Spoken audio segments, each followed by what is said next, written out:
សូមជម្រាបសួរប្រិយមិត្តព្រមទាំងទស្សនិកជនទាំងអាចជាទីគោរពនិងជាទីមេត្រី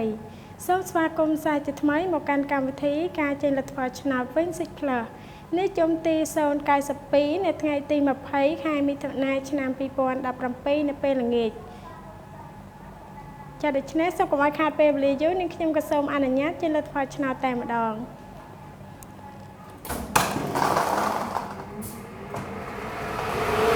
សូមជូនពរដល់ប្រិយមិត្តក្រុមការអតិថិជនទាំងអស់ជួបតែសំណាងល្អនិងឆ្នៃរង្វាន់ផងទាំងអស់គ្នា